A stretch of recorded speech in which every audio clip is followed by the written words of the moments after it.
Amém. A graça e paz da parte de nosso Senhor Jesus Cristo seja com todos vocês. Que Jesus, o Cristo, a luz do mundo, venha iluminar a nossa consciência cada vez mais. Cada vez mais. Que a luz do mundo ilumine cada canto sombrio no nosso ser. E traga sentido ao caos. E crie do nada o que provém de vida. Que a luz do mundo, que o Cristo vivo, resplandeça em nosso ser. E nos confronte com a verdade, que só o Espírito Santo, o Espírito da verdade, pode trazer ao nosso ser. A fim de que, à medida com que conhecemos a verdade, somos expostos à verdade, sejamos libertos. Porque só aquele que conhece a verdade é liberto. Libertos muitas vezes de nós mesmos, do nosso eu egoísta, do nosso eu egocêntrico, do nosso eu que, como no Éden, cai naquele devaneio de poder ser a sua própria referência nessa vida, de poder ser o seu próprio Deus, sendo conhecedor de todas as coisas, quando na verdade não somos nada. Que Deus nos livre desse nosso prazer por segregar, por montar nossos grupinhos, de quem muitas vezes fala de modo igual, pensa de modo igual, se veste de modo igual e exclui todo aquele que não bate com aquilo. O meio evangélico, inclusive, em boa parte, é mestre em fazer isso. É mestre em ser como Jesus dizia dos fariseus do seu tempo, aqueles que coam um mosquito e engolem o camelo, que se prende nos mínimos detalhes da lei, que coloca julgos incarregáveis nas pessoas, mas não se importa com o que realmente importa. Que o nosso coração esteja firme e fundamentado no que realmente importa. O que realmente importa é que nem a morte, nem a vida, nem o princípio, nem o fim, nem anjos, nem demônios, nem principados, nem potestades, nem profundidade, nem largura, nem altura, nem o meu eu, nem as tempestades, absolutamente nada poderá me separar do amor de Deus. Essa é a nossa esperança. Aquele que enxerga a vida assim, muda por completo as suas perspectivas. Porque a transitoriedade da vida não pode mais me afastar daquele que me comprou com seu amor. A transitoriedade da vida não pode mais mudar quem eu sou, porque eu já me sei assentado nos lugares celestiais em Cristo Jesus. Eu já me sei seguro, completamente seguro, no amor de Deus. Todo aquele que se sabe seguro em Cristo, esse vive feliz, apesar do mundo, apesar das circunstâncias. Esse que é plenamente feliz e que não depende de uma sensação para ser feliz, esse é dito pelas Escrituras como bem-aventurado. O bem-aventurado não se baseia em sensações, não se baseia em acontecimentos para ser feliz. Ele é feliz, porque se sabe seguro no amor de Deus. Porém, o bem-aventurado, ele tem algumas características completamente contraintuitivas em relação ao que nós, naturalmente, humanamente falando, temos como felicidade no mundo. Por exemplo, Jesus, no belíssimo, maravilhoso Sermão da Montanha, a partir do Evangelho de Mateus, no capítulo 5, nós encontramos Jesus iniciar o Sermão da Montanha, dizendo que bem-aventurados são os humildes de espírito, são aqueles que têm fome e sede de justiça. Bem-aventurados, ou seja, plenamente felizes, são os que choram. Verdadeiramente felizes são todos aqueles que muitas vezes são injuriados, caluniados e perseguidos por causa do nome de Jesus. A lógica não é como a nossa. Um ser bem-aventurado não precisa de circunstâncias para ser feliz. Ele é, porque se sabe em Deus. E um ser bem-aventurado vive como o Salmo 1 nos ensina. Inclusive, eu convido você nesse momento a abrir a sua Bíblia comigo. Nesse salmo fantástico, maravilhoso, extremamente completo e profundo. O Salmo 1.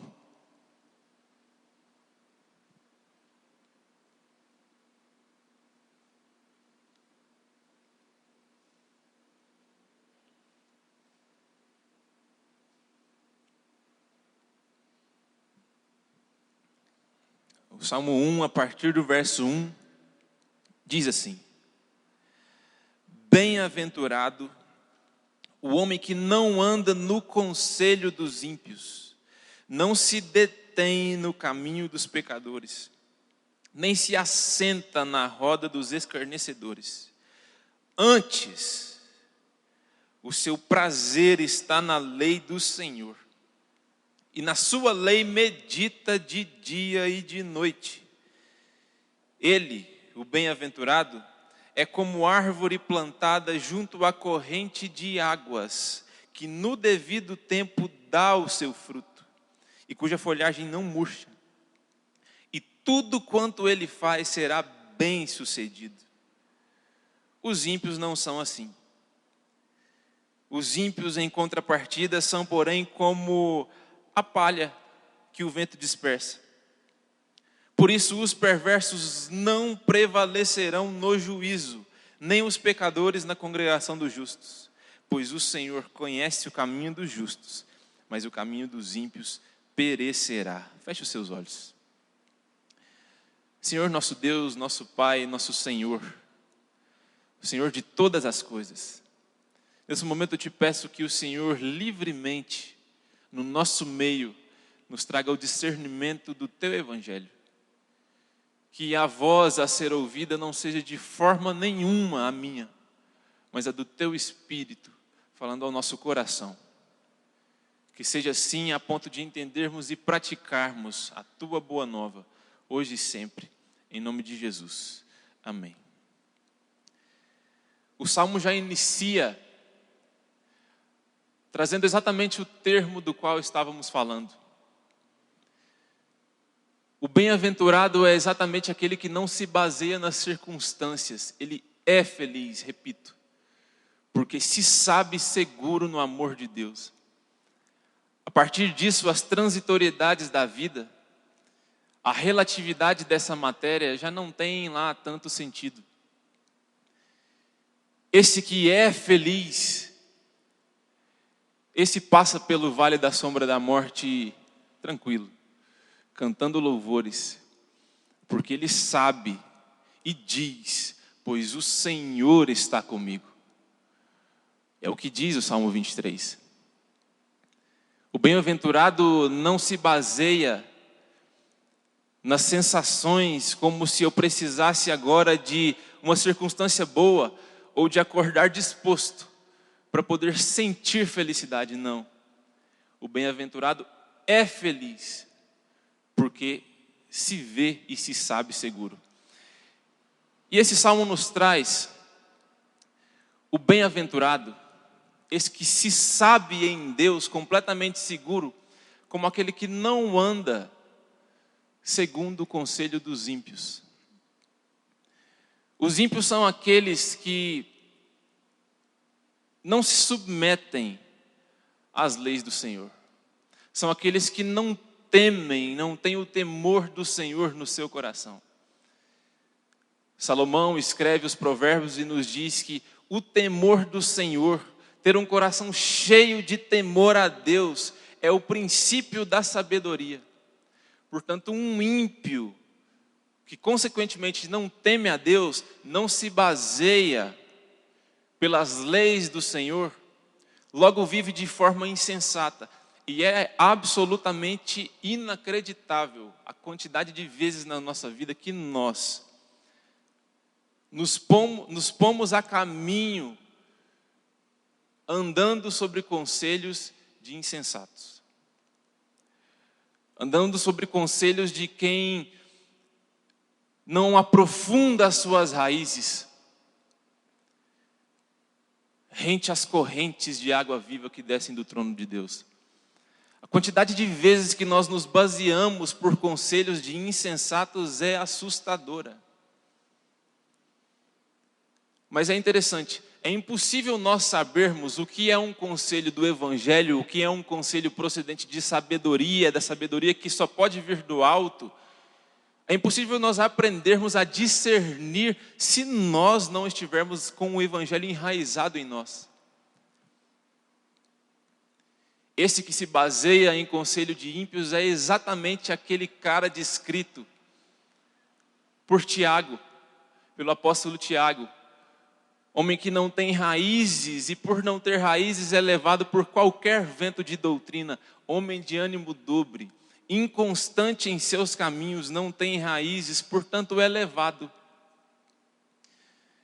É levado muitas vezes por pensamentos insensatos. É levado muitas vezes por conselhos de quem não teme a Deus. E isso é um perigo absurdo. Aquele que se sabe seguro em Deus não se baseia senão em conselhos de sabedoria vindos do trono de Deus. Para isso, é absolutamente fundamental que a palavra de Deus, através da visão de Cristo, esteja absolutamente cravada em mim e em você. Caso contrário, é impossível de se ter esse tipo de discernimento. Aquele que se sabe seguro em Deus não se detém, não se prende no caminho de pecadores. Em algumas variações da palavra, é claro que todos nós somos pecadores, pela nossa natureza caída, desde o Éden. Mas o termo pecadores aqui, nesse salmo, se refere a quem deliberadamente opta pelo mal. Quem deliberadamente opta por caminhar sobre essa natureza pecaminosa, de maldade. E é também assustador como muitas vezes nós somos influenciados por quem não tem temor a Deus e por quem deliberadamente se põe contra o que vem do Evangelho para nós. Porém, aquele que se sabe em Deus não anda segundo a mente de insensatos e nem daqueles que deliberadamente escolhem e optam por um caminho de maldade. Em nome de Jesus, que o Senhor nos livre de nos pormos em igualdade com quem deliberadamente opta pelo mal. As más conversações sempre corrompem os bons costumes. É óbvio que nós devemos ser sal, ser luz para todos aqueles que ainda não conhecem o Evangelho. Isso é claro, mas existe uma linha que não é tênue entre ser sal e luz e se mancomunar e ser afetado pelo mal nas nossas relações. Só o equilíbrio do Evangelho em nós nos permite ter discernimento para fazer esse tipo de diferenciação e não nos pormos em caminho com aqueles que deliberadamente são contra a sabedoria que vem dos céus. Aquele que se sabe seguro em Deus, portanto, aquele que é bem-aventurado, esse não tem prazer nenhum nas rodinhas de fofoca.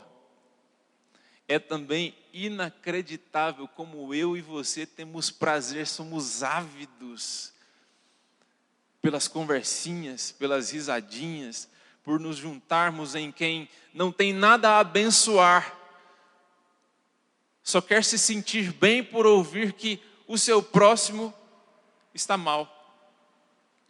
Muitas vezes em alguma situação pior do que você.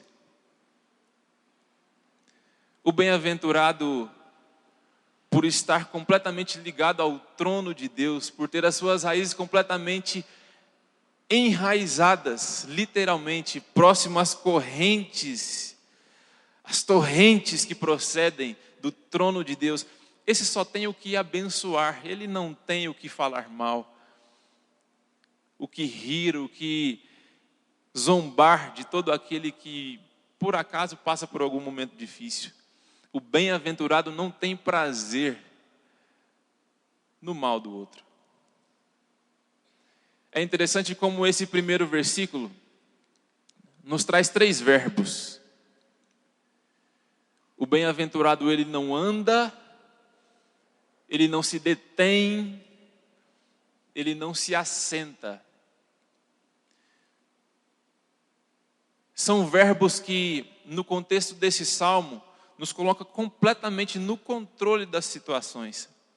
De modo que colocar-me nessas situações, seguir conselho de ímpios, me colocar no caminho de pecadores, me assentar na roda dos escarnecedores, é uma decisão minha e sua. Procedente do hábito de crer ou não. É um hábito desenvolvido. Muitas vezes somos alterados por pessoas, de modo que em pouquíssimo tempo estamos completamente irreconhecíveis. Levados muitas vezes por muitas outras correntes de pensamento que nos leva, porque muitas vezes estamos sem raízes. O bem-aventurado não se põe, não cria o hábito, não deixa o hábito, esse tipo de hábito, ser vigente na sua vida. Antes, o texto é bem claro e maravilhoso em cada detalhe.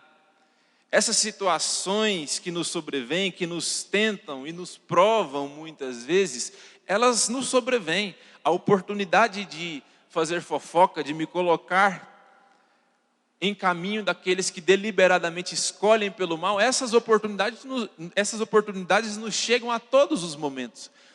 Porém, o bem-aventurado, antes, é o que diz o versículo 2, antes de se colocar num caminho mau,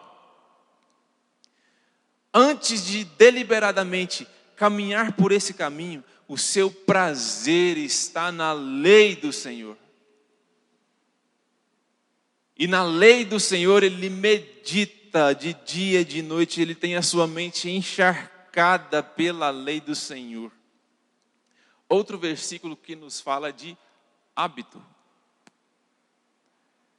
O prazer em algo, o prazer num hábito bom, geralmente nunca nos vem, não de primeira.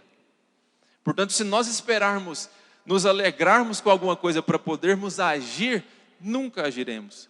Não em favor a hábitos bons, não em direção a bons hábitos. Os maus hábitos nos sobrevêm naturalmente, é só deixar a vida te levar. Já o que é bom e o que procede do Evangelho não se baseia no que você tem como sensação, como nós já vimos. O bem-aventurado, ele se sabe seguro, portanto, não é a vida que vem em direção a ele, é ele que age, baseado no amor de Deus em relação a todas as coisas. Por isso ele cria, ele se dispõe a desenvolver o hábito de meditar na lei do Senhor. Não há forma diferente de ter a sua mente guardada do que adquirindo e desenvolvendo o hábito de meditar dia e noite, de basear todos os níveis da sua vida, todos os seus relacionamentos, todos os seus negócios, todas as suas ações nas leis do Senhor. Não há forma diferente senão criando o hábito de meditar, de enraizar-se na lei do Senhor. E com o hábito o prazer vem, de modo que você já não sabe mais viver senão pelas leis do Senhor. Esse é o caminho daquele que é plenamente feliz. Daquele que se sabe seguro no amor de Deus e não age baseado na transitoriedade da vida. É maravilhoso. É sensacional. Aqui é comparado o bem-aventurado. Esse é comparado a uma árvore frondosa, exuberante, plantada.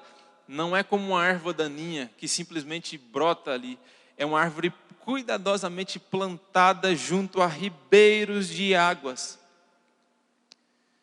Esse tem as suas raízes sendo regadas, sendo alimentadas, sendo nutridas pelas fontes de águas vivas que procedem do trono de Deus. É basicamente o que Jesus diz à mulher samaritana no capítulo 4 do Evangelho do apóstolo João. Todo aquele que está em mim e eu nele, todo aquele que mata a sua sede em mim, dele fluirão rios de águas vivas.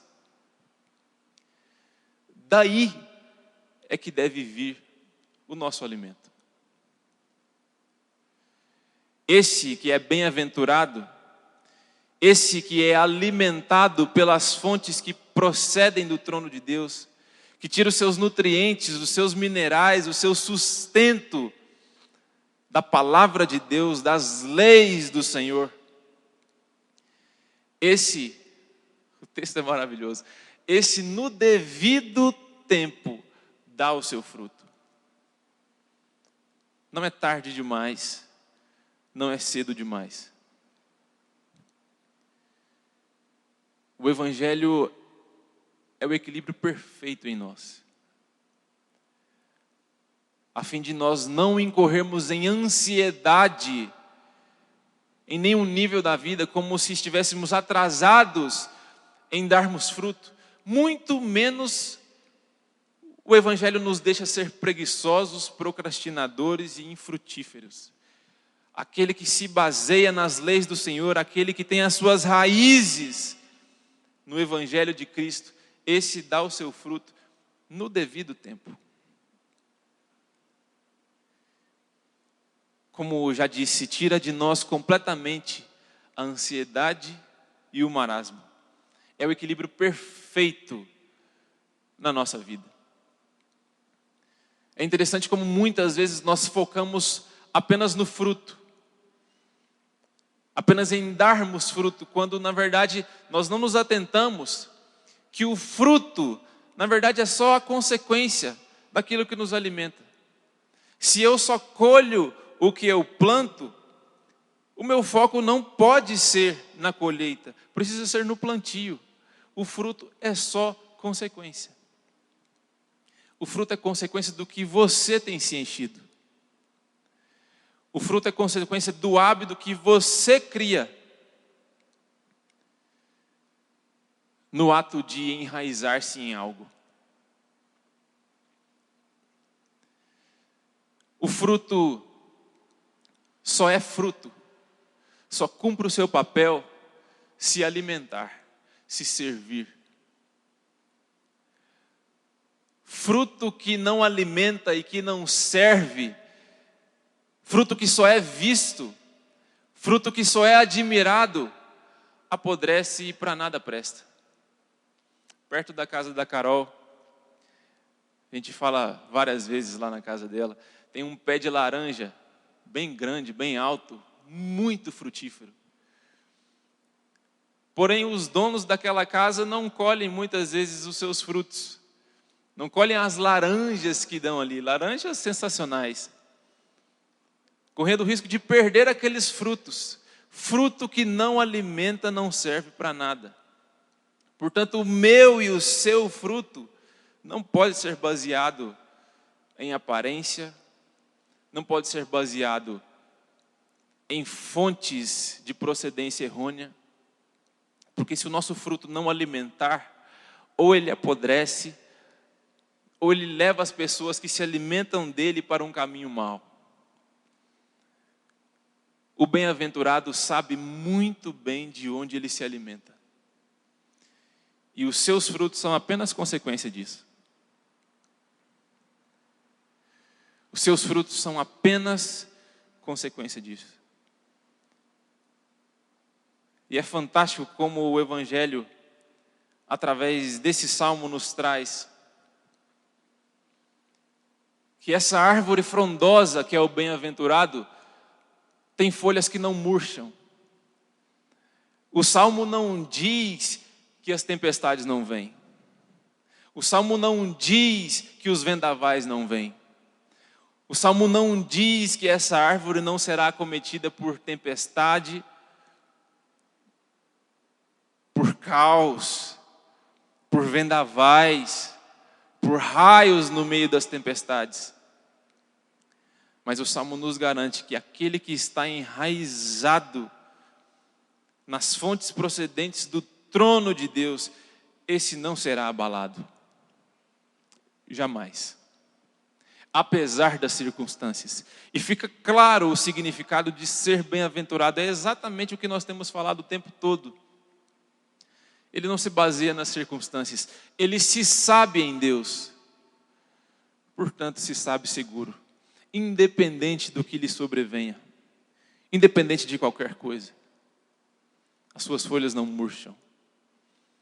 Ele não esmorece na caminhada. Pelo contrário, ele vê as adversidades como Jó entendeu.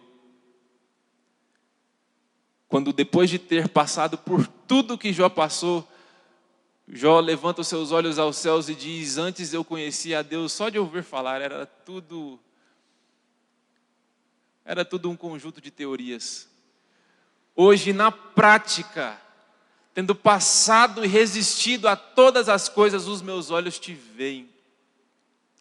O bem-aventurado é como Paulo descreve a si mesmo, que tendo passado por inúmeras adversidades, se diz como tendo aprendido a viver contente em qualquer situação. Esse é o bem-aventurado. O bem-aventurado, está dito no Salmo, que tudo o que ele faz, tudo o que ele põe às suas mãos, é bem-sucedido. Você tem o objetivo de ser bem-sucedido em alguma área da sua vida? Cuide das suas fontes. Cuidado com o local, com a terra onde as suas raízes estão aprofundadas. Crie o hábito. É hábito, não existe segredo, não existe magia, não existe revelação divina nesse caso. É hábito. Que nós criemos o hábito de nos enraizarmos e de ter o Evangelho, de ter as leis do Senhor lavando o nosso ser, a fim de que se instale em nós a mente de Cristo.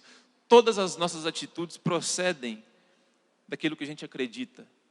Eu não sou tão fatalista, digamos assim, de pensar que todos os nossos pensamentos se materializam, como muita gente tem pregado hoje em dia. Deus me livre se todos os nossos pensamentos se materializassem.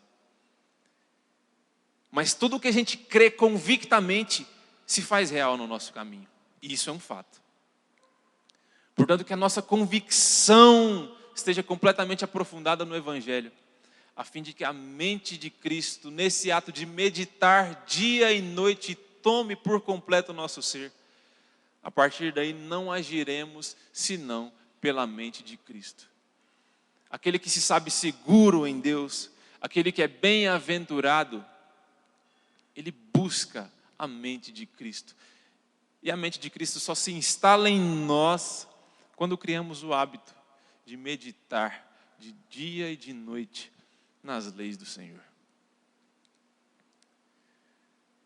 A ponto de sermos essa árvore frondosa, bonita, frutífera, que abençoa onde quer que esteja, que alimenta onde quer que esteja, que não dá frutos para a sua glória ou para ser visto, não, dá frutos baseados naquilo que se alimenta e ajuda a alimentar, ajuda a servir.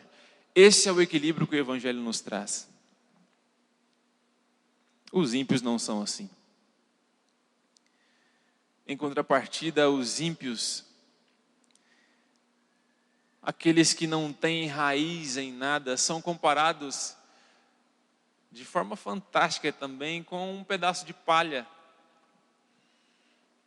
Um pedaço de planta sem raiz, sem vida, sem cor, sem frutos. O ímpio, lembra vocês, aquele que não tem o temor do Senhor no seu coração, aquele que não busca das fontes celestiais, aquele que vive de forma insensata e deliberadamente buscando o mal, esse é como uma palha. É também como que está descrito pelo apóstolo Tiago. Homem de ânimo dobre, inconstante nos seus caminhos. Não pense que esse homem que não tem raízes no Evangelho, que esse homem vazio receberá alguma coisa de Deus. Não irá. É o que está dito. Portanto, os perversos não prevalecerão no dia do juízo. Isso não é Deus pesando a mão sobre ninguém, pelo contrário. Deus estabelece leis de forma igual para mim, para você e para todos. A graça alcançou, naquele emaranhado de delitos e pecados, a todos aqueles que creem em Cristo. Está disponível para todos. Portanto, as leis do Senhor são para abençoar a todos. Eu e você, como já vimos no texto, é que muitas vezes, deliberadamente, optamos por caminhos maus. Esses insensatos são como palha e não prevalecerão jamais, por conta dos frutos das suas próprias mãos. Porque o Senhor conhece o caminho dos retos, daqueles que se alimentam dele, mas o caminho dos ímpios, repito, não é Deus pesando a mão sobre ninguém. É apenas cada um de nós colhendo os frutos do que nós muitas vezes plantamos nas nossas vidas, na nossa caminhada. Portanto, em nome de Jesus, de todo o coração, é que eu peço a Deus que nos ensine a sermos bem-aventurados.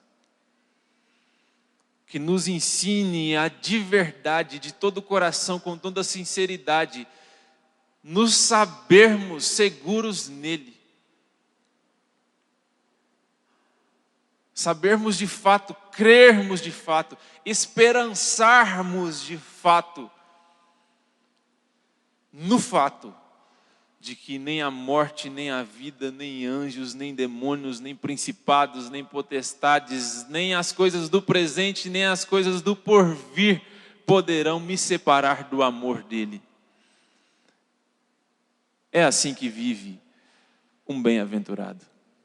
E só através do hábito de crer em Cristo é que se vive plenamente feliz.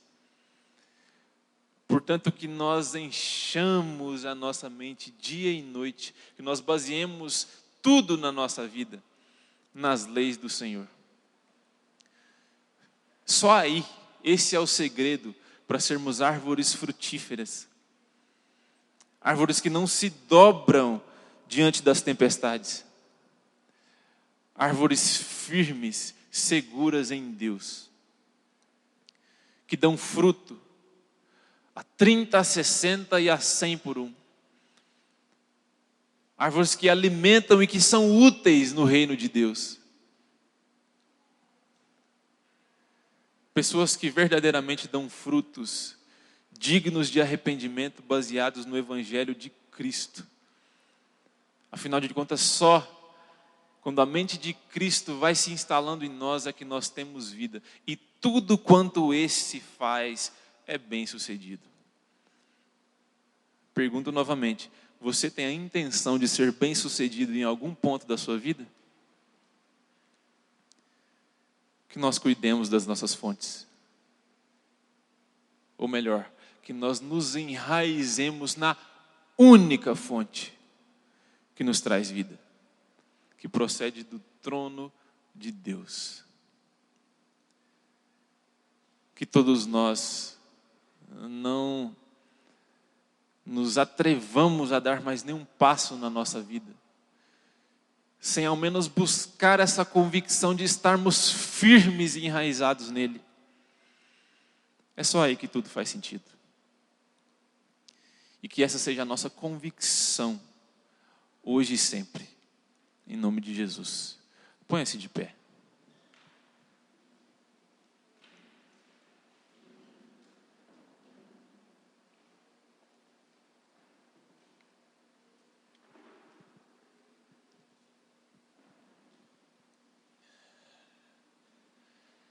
Senhor nosso Deus, nosso Pai, o alfa, o ômega, o princípio e o fim. Tu és tudo em nós, meu Pai. Sem Ti absolutamente nada faz sentido. Portanto, que o Senhor nos ensine a aprofundarmos as nossas raízes no Senhor. Que o Senhor nos ensine a criarmos o hábito de crer, de caminhar e de nos encher do Teu Evangelho. É só a partir daí que podemos dar fruto e que podemos ser úteis, que podemos ter o equilíbrio e a moderação que só o Senhor pode nos trazer. É só aí que tudo faz sentido. Que em todos os âmbitos, que em todos os níveis, que em todas as relações, que em todos os locais onde pisarmos, que as Tuas leis sejam o que regem as nossas relações, a fim de que os nossos frutos sejam úteis, baseados no Teu Evangelho, meu Pai. Que sejamos árvores que não se dobra, que não se curva diante das tempestades que sobrevêm a todos nós. Que nós saibamos que até mesmo no meio do vale da sombra da morte, estamos seguros, porque o Senhor está conosco, hoje e sempre, e que seja assim em todos os nossos caminhos, em nome de Jesus. Amém e amém.